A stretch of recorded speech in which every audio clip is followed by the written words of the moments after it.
अगर जिंदगी में वाकई में कुछ करना है तो सबसे पहला काम ये करना, अपने आप को धोखा देना बंद करो। अपने आप से झूठ बोलना बंद करो। कैसा पीरियड चल रहा है इस समय आपको सबको पता है ना। और अगर आप घर बैठे हैं और बस पढ़ाई के ऊपर ध्यान नहीं दे रहे हैं तो किसको धोखा दे रहे हैं? अपने आप को धोखा दे रहे हैं। तो प्लीज ऐसा ना करें। लाइफ बहुत क्रूशियल है ना। तो इसको अच्छे से अच्छा बनाने की कोशिश करें। टीचर्स आपके लिए कितना कुछ कर रहे हैं आप यकीन नहीं कर सकते इस समय। चलो मुझे तो थोड़ी बहुत टेक्नोलॉजी के बारे में पता है, बट उन टीचर्स के बारे में सोचिए जिनको टेक्नोलॉजी के बारे में कुछ नहीं पता था, बट वो सीख रहे हैं और आपके लिए सीख रहा है और आपको पढ़ाने के लिए सीख रहा है। हाँ यार, आपको भी पता है ये चीज के बारे में। तो प्लीज कोशिश करिए कि टाइम अच्छे से यूटिलाइज कर सको, एजुकेशन को और अच्छे से अच्छा कर सको। एक चीज जो आपके साथ जिंदगी भर रहने वाली है वो एजुकेशन है, ये आपको पता है। सब साथ छोड़ देंगे, दौलत शौहरत जितनी कमाई होगी सब साथ छोड़ देगी एक दिन, बट एजुकेशन आपके पास रहने वाली है। तो जो चीज आपके पास रहने वाली है उसकी आप कदर क्यों नहीं कर रहे भाई? कदर करिए, ठीक है। उम्मीद करता हूँ आप लोग करना शुरू कर दोगे। अगर आप नहीं कर रहे थे, एग्जाम्स आने वाले हैं, उसको उस पर ध्यान दीजिए, ठीक है। तो I hope so you will listen to me. चलिए शुरू करते हैं आज की वीडियो। मैं हूं आपका फिजिक्स टीचर गुरसेवक सिंह और आज अपने लोग स्टडी करेंगे वर्क एनर्जी एंड पावर के बारे में। तो वर्क एनर्जी एंड पावर में अपने लोग अगला जो टॉपिक करेंगे वो है वर्क एनर्जी थ्योरम। तो वर्क एनर्जी थ्योरम में अपने लोग क्या पढ़ेंगे? पहले तो उसका प्रूफ पढ़ेंगे, ठीक है। साथ में साथ काइनेटिक एनर्जी के बारे में स्टडी करेंगे और मोमेंटम और काइनेटिक एनर्जी का रिलेशन भी स्टडी करेंगे। तो इस वीडियो को एंड तक देखेंगे तो ही आपको एक नया टॉपिक देखने को मिलेगा, मोमेंटम एंड काइनेटिक एनर्जी के बारे में। मोमेंटम और काइनेटिक एनर्जी के बारे में आपको इसी वीडियो में देखने को मिलेगा। बट पहला काम क्या करेंगे? पहले करेंगे काइनेटिक एनर्जी के बारे में अच्छे से। फिर ये तुम्हें पता है? नहीं पता है? कुछ नहीं पता है, ट्रस्ट मी, अभी देखना। फिर work energy in power, work done is equal to change in kinetic energy, इसके बारे में स्टडी करेंगे, इसका प्रूफ। इसके बारे में पता है? कुछ नहीं पता है, यकीन मानो कुछ भी नहीं पता है। और पता होगा तो अच्छी बात है यार, ठीक है, बट ट्रस्ट मी ज्यादा कुछ नहीं पता होगा आपको। और फिर उसके बाद अपने लोग इसके बारे में स्टडी करेंगे। तो ये तीन टॉपिक्स के बारे में अपने लोग इस वीडियो में स्टडी करेंगे और विद न्यूमेरिकल स्टडी करेंगे। तो प्लीज इस वीडियो को एंड तक देखिएगा। तो पहला ही क्वेश्चन आपके पास मेरा पहुंचने वाला वो है, do kinetic energy, do kinetic energy follows follows frame of reference, frame of reference। Do kinetic energy follows frame of reference, या कह लो कि डिपेंड्स ऑन, या कह लो do kinetic energy depends on frame of reference. ये आपके सामने एक क्वेश्चन है। काइनेटिक एनर्जी के बारे में तो आपको पता था, तो बताओ। सर इतना नहीं पता था, है ना? इतना नहीं पता था तो ये कहाँ गया मार्कस? तो कितना पता था? सर हमें इतना पता था काइनेटिक एनर्जी का फॉर्मूला ये होता है ना? ठीक है, चलिए ये होता है। देखो अगर आपको फॉर्मूला पता है तो ये बताओ, ये काठ है, ये कोई गाड़ी है, इस पर दो बंदे लदे हुए हैं, एक ये और एक ये बंदा है ए नाम का, ये बंदा है बी नाम का, और बाहर खड़ा हुआ बंदा इन दोनों को देख रहा है जो है सी नाम का। और ये काठ मूव कर रही है एक वेलोसिटी वी के नाम से, ठीक। तो आपसे ये पूछा गया है find the kinetic energy of A, okay. तो मेरा क्वेश्चन आपके पास ही आता है, या आपका क्वेश्चन मेरी तरफ ये आना चाहिए, सर किसके विद रिस्पेक्ट? तो kinetic energy of A with respect to C भी हो सकती है, kinetic energy of A with respect to B भी हो सकती है। समझ में आ रही है बात? तो काइनेटिक एनर्जी किसकी? ए की, किसके विद रिस्पेक्ट? सी के विद रिस्पेक्ट, सी के विद रिस्पेक्ट। काइनेटिक एनर्जी किसकी? ए की, किसके विद रिस्पेक्ट? बी के विद रिस्पेक्ट। तो भाई ए की वेलोसिटी सी के विद रिस्पेक्ट उतनी होगी जितनी काट की है। काट मूव कर रही है तो इसके लिए तो ये ए भी मूव कर रहा है उतनी वेलोसिटी से जितनी वेलोसिटी से एक पर्टिकुलर काट मूव कर रही है, तो ऑटोमेटिकली काइनेटिक एनर्जी कितनी हो जाएगी? Half M V square. कितनी हो जाएगी? Half M V square. और अगर मैं ए की kinetic energy with respect to B पता करता तो काट के ऊपर दोनों खड़े हुए हैं, आपस में बतिया रहे हैं, बातें कर रहे हैं। तो भाई with respect to each other they are at rest, तो एट रेस्ट की बात करें तो हाफ एम वेलोसिटी का स्क्वायर, तो कितनी हो जाएगी काइनेटिक एनर्जी? जीरो। कितनी हो जाएगी? 0। तो automatically kinetic energy of A with respect to C half mv square है, और kinetic energy of A with respect to B 0 है, विद रिस्पेक्ट टू बी 0 है। तो इसका मतलब सर ये बंदे का फ्रेम ऑफ रेफरेंस अलग था, ये बंदे का फ्रेम ऑफ रेफरेंस अलग है, तो इसका मतलब अलग अलग फ्रेम ऑफ रेफरेंस पे अलग अलग काइनेटिक एनर्जी होती है। तो the answer to the question will be yes, yes. So do kinetic energy depends on the frame of reference? The answer to the question should be yes. Kinetic energy depends on the frame of reference. Kinetic energy जो है वो frame of reference के ऊपर depend करती है। समझ में आई बात? ठीक, आ गई होगी, ये बात क्लियर हो गई होगी। ठीक है, अब बात करते हैं वर्क एनर्जी एंड थ्योरम की। वर्क एनर्जी एंड थ्योरम की बात करते हैं। ठीक है, तो वर्क एनर्जी एंड थ्योरम का आप लोगों ने फॉर्मूला स्टडी करा हुआ है। क्या होता है? Work is equal to change in kinetic energy, यही है ना जो अपने लोगों ने पढ़ा हुआ। ठीक है, इसमें थोड़ा सा मॉडिफिकेशन मैं करूंगा। Total work due to due to all the forces on the body will be equal to change in kinetic energy। change in kinetic energy वही आपका kf minus ki, kf minus ki। सारी के सारी forces, हाँ सारी के सारी forces, जितने भी फोर्सेस उस बॉडी पर लग रही है ना, उन सब की बात हो रही है यहाँ पर। और सारी के सारी फोर्सेस में दो फोर्सेस के टाइप्स होते हैं। एक होता है कंजर्वेटिव फोर्स, क्या होता है? Conservative force. और दूसरा होता है नॉन कंजर्वेटिव फोर्स। क्या होता है? Non conservative force. ठीक, एक कंजर्वेटिव फोर्स, दूसरा नॉन कंजर्वेटिव फोर्स। ठीक है, तो कंजर्वेटिव फोर्स की वजह से कोई काम हुआ होगा, नॉन कंजर्वेटिव फोर्स की वजह से भी कोई काम हुआ होगा। उन सारे वर्क डन्स को मैं इक्वेट ऐड करूंगा, ऐड करने के बाद मैं चेंज इन काइनेटिक एनर्जी के बराबर रखूंगा। हाँ, हमने तो ये कहीं नहीं पढ़ा। तो एक काम करना, एससी वर्मा उठाना, एचसी वर्मा, अगर वो सामने खड़े हो तो मैं उनके पैर छूना। सीरियसली, क्या बंदे हैं वो, क्या लिखते हैं वो, लॉजिक्स के साथ लिखते हैं। और ये पहली बार है मैं टॉपिक आपको पढ़ा रहा हूँ, क्योंकि मैंने वहां से पढ़ा, नहीं तो अभी तक तो मैं भी work done is equal to change in kinetic energy बस। 25 साल हो गए उस बुक को छपे हुए, 25 साल। नहीं तो आप जिन पर्टिकुलर पब्लिकेशंस के बुक्स पढ़ते होंगे, आए साल उसमें एडिशन होते होंगे, कुछ कभी कुछ एडिट हो गया, कभी कुछ एडिट हो गया, बट ये बुक में आज तक एडिटिंग नहीं हुई है। क्यों? परफेक्शन नाम की चीज होती है, वो एससी वर्मा जी के अंदर है। आज तक कभी कोई इसमें एडिटिंग नहीं करी गई। तो प्लीज उस बुक को पढ़िए, अगर है आपके पास तो वेल एंड गुड, नहीं है तो खरीदिए, कोई ज्यादा महंगी नहीं है। कंपटीशन के साथ साथ एकेडमिक की भी तैयारी बहुत अच्छे से करवा सकती है एससी वर्मा की अकेली बुक। कोई और बुक लेने की जरूरत नहीं है कंपटीशंस के लिए। एकेडमिक्स के लिए लिए अपनी, आपकी जो पब्लिकेशंस के बुक्स आपको बोली जाती होंगी वो आप लीजिए। ठीक है, वो एकेडमिक्स के लिए, मैं कंपटीशंस की बात कर रहा हूँ। एससी वर्मा बहुत बढ़िया बुक है। तो वे सारे के सारी फोर्सेस मिलके काम करेंगे, वो काम चेंजिंग काइनेटिक एनर्जी के बराबर होगा। सर एग्जांपल बताओ कुछ, है ना, ऐसे समझ में नहीं आ रहा। सारे के सारे फोर्सेस, क्या फोर्सेस, कितनी फोर्सेस, कैसी फोर्सेस, है ना? मजा आएगा ना अगर एग्जांपल आपको बता दिया जाए। चलो एग्जांपल देखते हैं। क्वेश्चन है, a force F acts on a body of mass m of pendulum such that v is equal to constant। v velocity उसके थ्रू आउट द पीरियड क्या रहती है? Constant. then find out the work done due to this force। भाई हाँ, अड़ गए हो गए आप लोग। Velocity constant, final kinetic energy, initial kinetic energy बराबर, changing kinetic energy zero, work done zero. 110% आप यही काम करते, जो मुझे लगता है।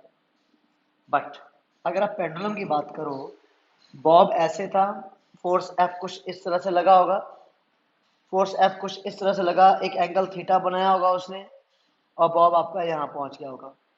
ठीक, बॉब आपका यहाँ पहुंच गया होगा, उसने एक हाइट एच कवर कर ली होगी, पहुंचते पहुंचते उसने एक हाइट एच कवर कर ली होगी। अब पूछा जा रहा है यहाँ पर कि ये फोर्स एफ को, जो ये फोर्स एफ ने इस बॉडी को यहाँ से यहाँ लेके गया, और वेलोसिटी चेंज हुई, यहाँ पर जो वेलोसिटी है यहाँ पर भी वही वेलोसिटी है। सर ये वेलोसिटी ऊपर क्यों? अरे टेंजेंशियल होती है भाई वेलोसिटी, वेलोसिटी टेंजेंशियल होती है हमेशा। ठीक है, इसलिए तो ये वेलोसिटी इधर ये भी वी रही, ये भी वी रही। तो इस बॉडी के ऊपर इस समय लगने वाले फोर्सेस क्या होंगे? mg होगा, टेंशन होगा। तो इस बॉडी के ऊपर कितने फोर्सेस लग रहे हैं? 3। कौन कौन से? F, mg, tension. तो इसका मतलब सर इन तीनों फोर्सेस की वजह से जो वर्क डन होगा that is Wt plus Wf plus Wmg will give you what? Change in kinetic energy. बिल्कुल, बिल्कुल भाई बिल्कुल।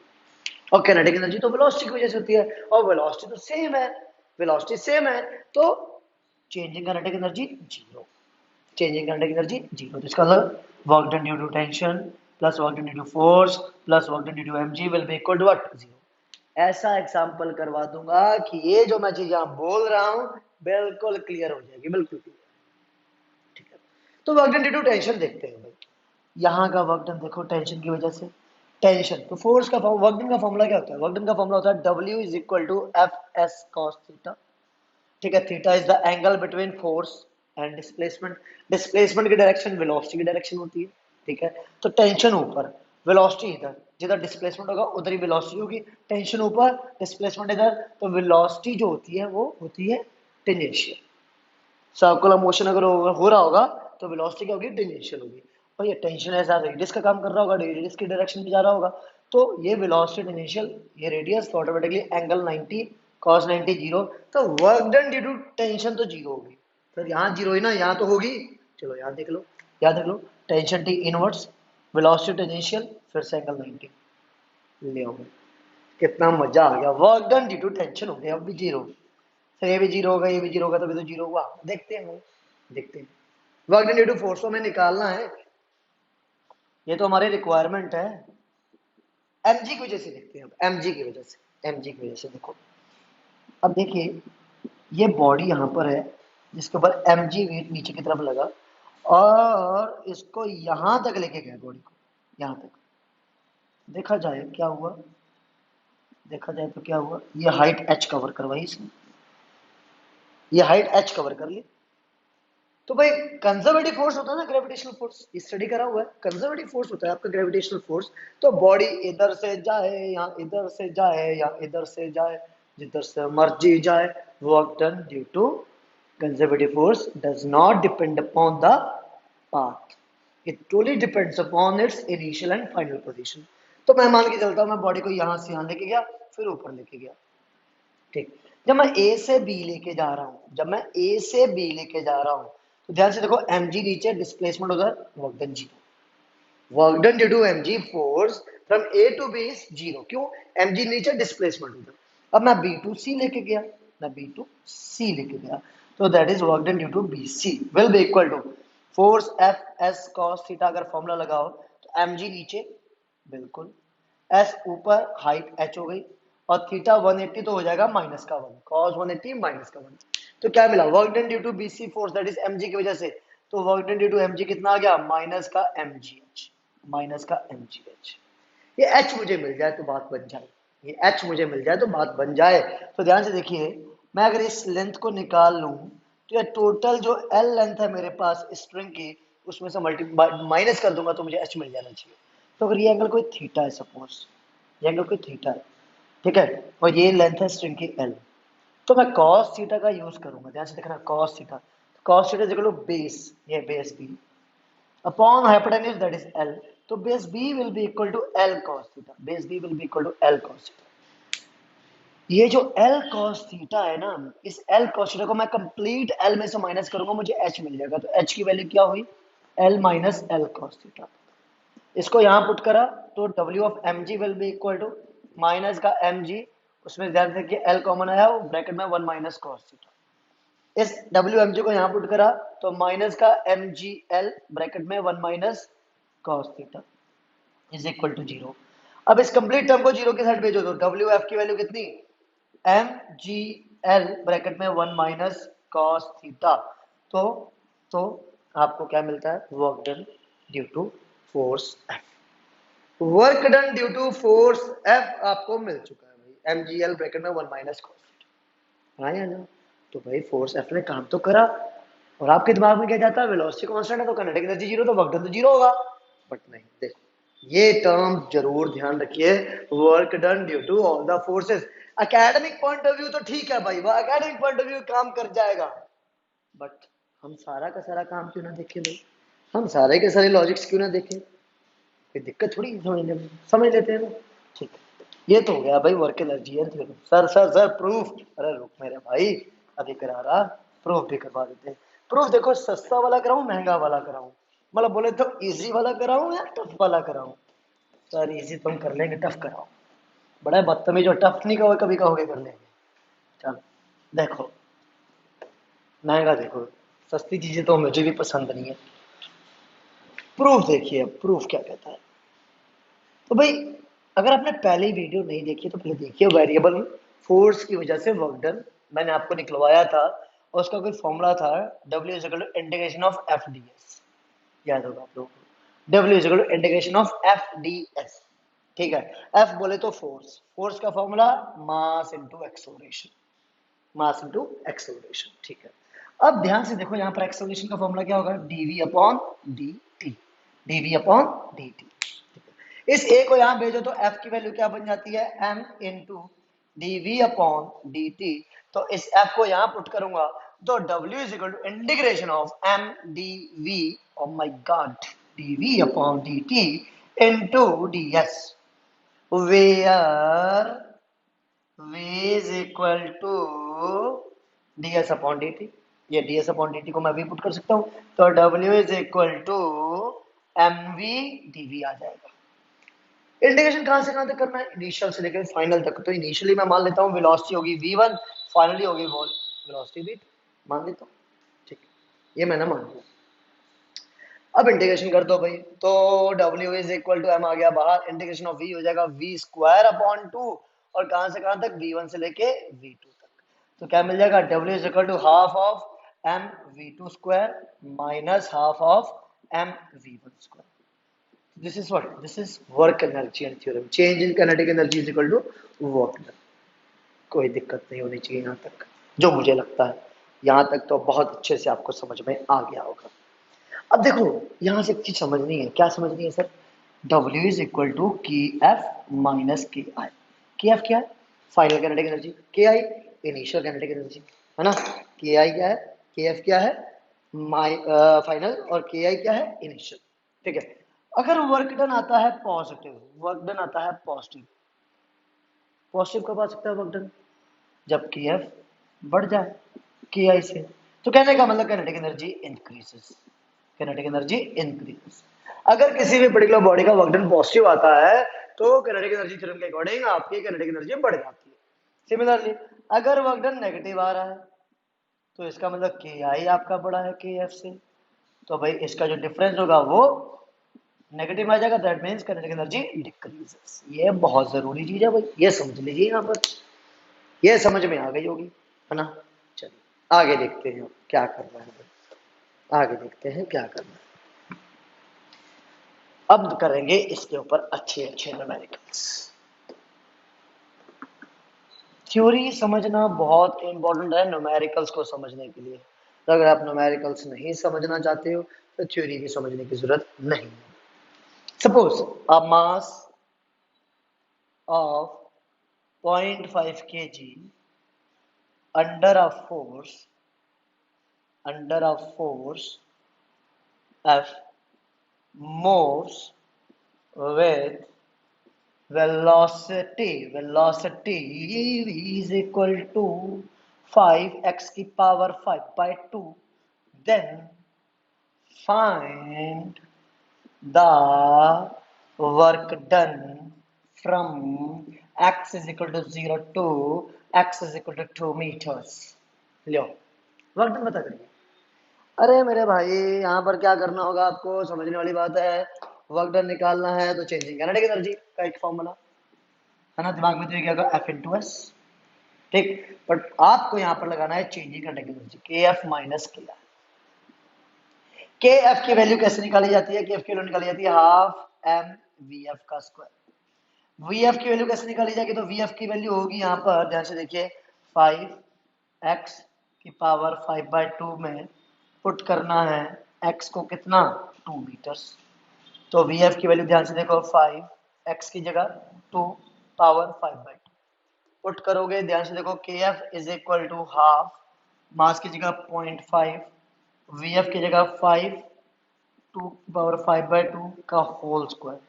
तो कितना आया, ध्यान से देखो, हाफ तो 20 और ये 5 1/4 हो जाएगा, इंटू 5 का स्क्वायर 25 और इसका स्क्वायर के साथ ये कैंसिल हो जाएगा, 2 की पावर 5 हो जाएगा 32। इसको सॉल्व करेंगे तो 1/4 इंटू 25 इंटू 32, तो 4 8 या 32। इसको सॉल्व करोगे तो आ जाएगा 200 जूल्स। के एफ की वैल्यू आ गई 200 जूल्स। ठीक है, के एफ की वैल्यू फाइनल काइनेटिक एनर्जी की वैल्यू हो गई 200 जूल्स।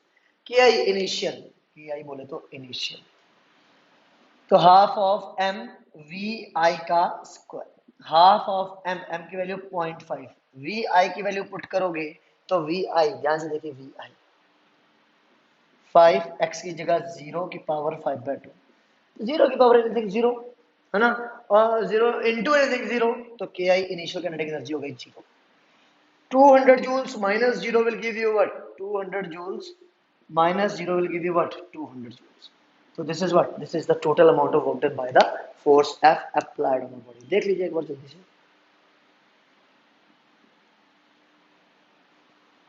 ठीक है, अब समझिए अगला क्वेश्चन। एक बुलेट, मास समथिंग मान लो 50 ग्राम है, ठीक है, और किसी दीवार को फांदते हुए बाहर निकली भाई, किसी दीवार को फांदते हुए बाहर निकली। तो मान लिया जाए यार ये वो दीवार, ठीक है, ये वो दीवार है और बुलेट यहां से चीरती हुई दीवार को निकले बाहर। यह 400 मीटर पर सेकंड की स्पीड और इधर है 100 मीटर पर सेकंड की स्पीड। निकलते हुए भाई स्पीड कम हो गई होगी, है ना। तो जब स्पीड कम हुई, जब स्पीड कम हुई तो कारण क्या था कम होने का, तो इस वॉल ने क्या करा, रेजिस्टेंस ऑफर करा। रेजिस्टेंस बोले तो रिटार्डेशन ऑफर करा, रिटार्डेशन क्या ऑफर करा, रिटार्डेशन। तो ये रिटार्डेशन आपको निकालना है, ए की वैल्यू निकालनी है। जब इस बुलेट का, जो ये बुलेट थी, इसका मास दे रखा हो 50 ग्राम और इस दीवार की जो लेंथ दे रखी हो वो दे रखी हो 5 सेंटीमीटर, तो आपको क्या हो गया, रिटार्डेशन निकाल के दिखाओ। अब अजीब और करीब कहानी है ना, सर निकालने को तो डायरेक्टली निकाल लें, वी पता है, यू पता है, एस पता है, V square minus U square equal to 2s, directly भी निकाल सकते हैं। ठीक है, निकाल लो, कोई प्रॉब्लम नहीं है, उससे भी निकाल सकते हो। बट इन केस अगर आपको वर्क एनर्जी थ्योरम से निकालना हो तो W is equal to K F minus K R, K F minus K R. तो W is equal to K F की value half M V F का square minus half M V I का square. W की value force into displacement, force into displacement, displacement की value है, तो force into displacement की जगह आ जाएगा यहाँ पर 5 इंटू 10⁻²।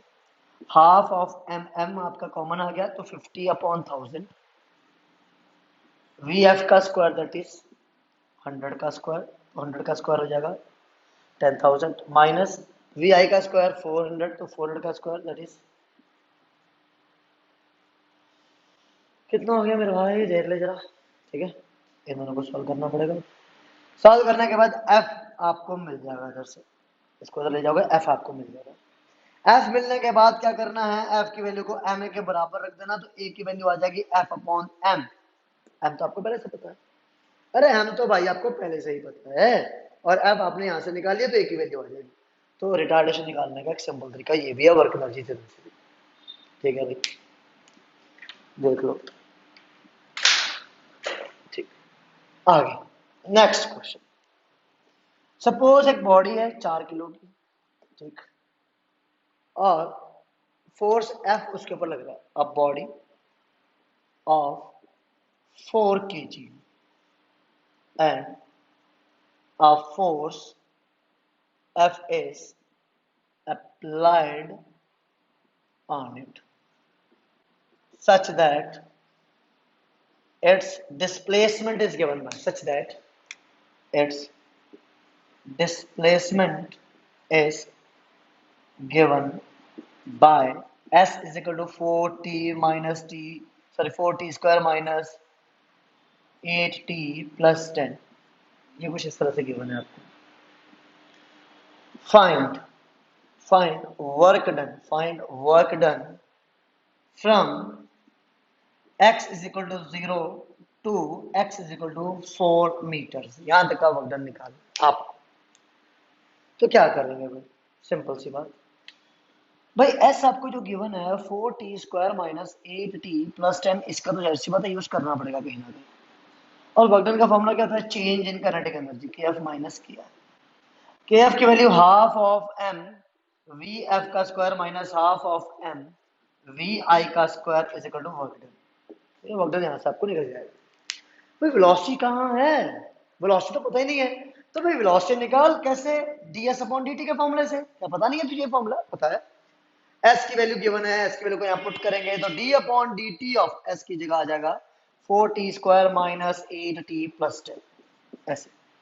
ठीक, तो 4 आपका बाहर t स्क्वायर का डिफरेंशियल 2t तो हो जाएगा 8t माइनस का 8. वेलोसिटी आ गई है.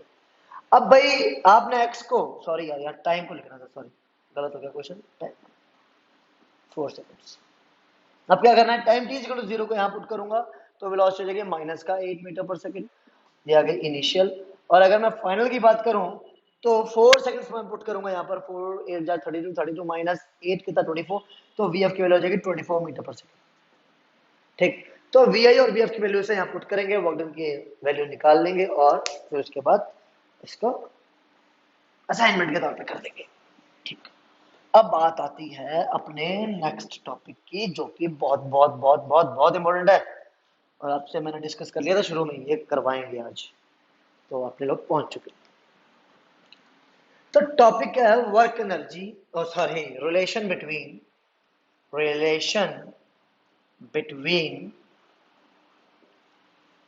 Momentum and kinetic energy.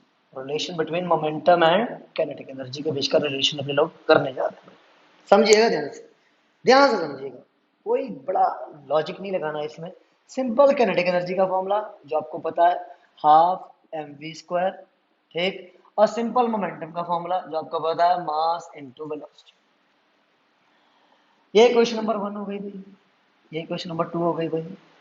अब करना क्या है, kinetic energy is equal to half of mass m into v का स्क्वायर, में मास से मल्टीप्लाई कर दो, मास से डिवाइड कर दो, तो क्या मिल जाता है, हाफ ऑफ m का स्क्वायर v का स्क्वायर डिवाइडेड बाय m.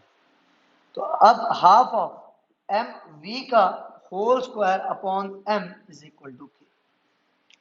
तो m v की वैल्यू क्या आती है, p, तो k will be equal to half of p का square upon m. k is equal to half of p का स्क्वायर अपॉन m. अब यहां पर p square will be equal to 2mk और p will be equal to under root of 2mk. तो relation between momentum and kinetic energy या kinetic energy and momentum, तो आपके दो फॉर्मूले हैं जो आपको याद रखने हैं, देख लीजिए. ठीक है, अब क्वेश्चन इनके ऊपर देख लीजिए. पॉज करके इसको उतारा था या नहीं, नहीं सर आपने रब कर दिया, अबे रिमाइंड हो जाती है वीडियो, नहीं सर वो नहीं करेंगे. कोई बात नहीं, फिर क्वेश्चन देखिए अब इसके ऊपर. F kinetic energy is increased by, यहां सबसे बड़ा जमेला होता है इंक्रीज्ड बाय, इंक्रीज्ड टू. तो इंक्रीज्ड बाय का मतलब आपको बता देता हूं. सपोज अगर कोई पर्टिकुलर चीज k है और कह रहे हैं increased by 2 times, increased by 4%, तो वो पर्टिकुलर चीज जो बाय के बाद लग रही है उसको ऐड करना है इनिशियल के साथ. इंक्रीज्ड बाय 2 टाइम्स, तो 2 गुना बढ़ा दिया, तो पहले था k समथिंग, 2 गुना और बढ़ा दिया तो 2 के उसमें ऐड कर दिया, टोटल कितना बन गया 3 गुना हो जाएगा, इंक्रीज्ड बाय, तो इंक्रीज्ड बाय 300% अगर suppose increased by 300%. If kinetic energy is increased by 300%, then find the percentage increase in momentum.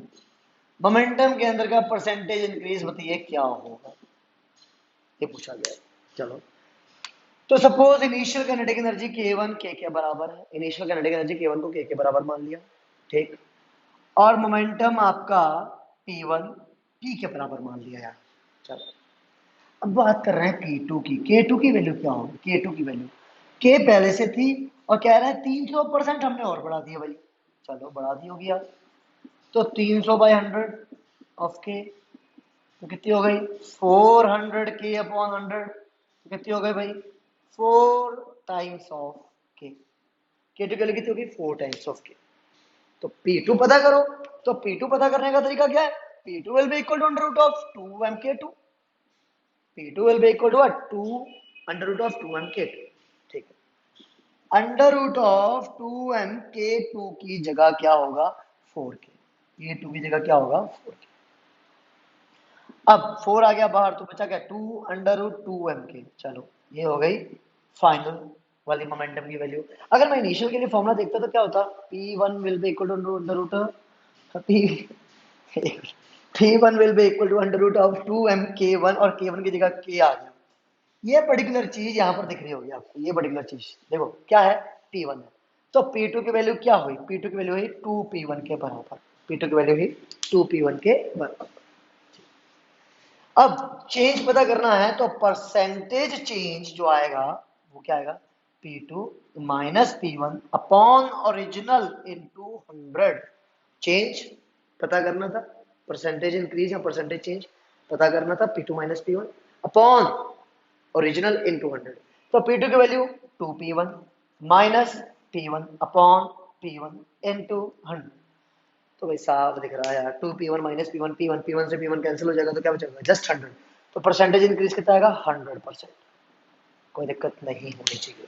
ये हो गया क्वेश्चन नंबर 1, देख लो जल्दी से एक बार, एक और क्वेश्चन कर लेते हैं भाई, एक और, अब से यार ये नहीं रब करना था, जो गलत रब कर दिया मैंने कोई बात नहीं। अब देखो अगला क्वेश्चन, देखो अगला क्वेश्चन क्या करा, if kinetic energy is decreased, अब कर रहे हैं डिक्रीज्ड बाय 19%, अब सर ये कैलकुलेशन टफ होने वाली है, देखते हैं, देन फाइंड द परसेंटेज, तो जब वो डिक्रीज हो तो ये भी डिक्रीज होगा, क्यों रिलेशन कैसा था direct proportional, decrease percentage decrease, 4 second नहीं यार 4 सेकंड नहीं 40 सेकंड दिए सॉल्व करिए, वीडियो को पॉज कर लिया होगा 1 2 3 पॉज कर लो, ठीक है आ जाओ वापस, चलो देखते हैं, initial kinetic energy K1 K के बराबर, फाइनल काइनेटिक एनर्जी K2 कितनी डिक्रीज्ड बाय 19% है, तो K पहले से थी और 19% डिक्रीज कर रही है, माइनस करना है, तो 19% का मतलब 19/100 इंटू ये माइनस करना है, तो 100K minus 19K upon 100 will give you 81K upon 100, ठीक, ये K2 की वैल्यू है, ये K1 की वैल्यू है, तो अगर P1 की वैल्यू P के बराबर है, उसका formula under root of 2mk के बराबर हो जाए तो P2 की वैल्यू निकालनी पड़ेगी, अंडर रूट ऑफ 2mk2, और K2 की वैल्यू क्या होगी 81 अपॉन 100 इंटू क्या, 81 अपॉन 100 का रूट अगर बाहर ले आए तो मिल जाता है 9/10 और हो जाता है under root of 2mk, 2mk की वैल्यू हो जाती है P, तो P2 की वैल्यू 9/10 इंटू P के बराबर, 9/10 इंटू P के बराबर, ये हो गई P2 की वैल्यू, डिक्रीज दिख रही है भाई, दिख रही है भाई डिक्रीज है, पॉइंट में 0.9 P हो गई, क्या हो गई 0.9 P, 0.9 P, तो ये डिक्रीज हो गई, तो डिक्रीज पता करने का तरीका क्या है, परसेंटेज डिक्रीज पता करने का मतलब क्या है, इनिशियल में से फाइनल को माइनस करते हैं अपॉन इनिशियल इंटू 100, अगर आप फाइनल माइनस इनिशियल कर दोगे तो जो चेंज आएगा वो माइनस का आ जाएगा, माइनस का मतलब होगा डिक्रीज, तो भाई P minus 0.9P upon P into 100 तो आएगा 0.1 इंटू 100 गिव्स यू 10%। तो अगर आप काइनेटिक एनर्जी को डिक्रीज कर देते हो 19% से, तो मोमेंटम डिक्रीज हो जाता है 10% से। तो क्वेश्चन कुछ ये कहना चाह रहा है आपसे, आपको समझ में तो आ गई होगी बात, ठीक है। इस तरह के क्वेश्चंस काइनेटिक एनर्जी मोमेंटम के टर्म्स में आएंगे। करवाए हुए 3-4 क्वेश्चन जो पहले के थे वो आपके थे वर्क एनर्जी थ्योरम के बेसिस पर। ऐसे ही क्वेश्चंस करते हैं, ठीक है। बाकी एक असाइनमेंट आपको दे रहा हूँ, 5 क्वेश्चंस, 2 इस टॉपिक के, 3 पिछले टॉपिक के, 5 क्वेश्चंस अपनी मर्जी से असाइनमेंट में आज सबमिट कर दीजिएगा वीडियो देखने के बाद। कर दोगे तो मजा आ जाएगा। Thank you so much, God bless you all. और शुरू में जो कही बात है वो ध्यान रखिएगा, ध्यान रखिएगा, ठीक है। और टीचर्स अगर आपके लिए वाकई में कुछ कर रहे हैं तो मुझे बताइए कैसे, लाइक का बटन जरूर दबाइए तो पता चल जाएगा। Thank you so much everyone.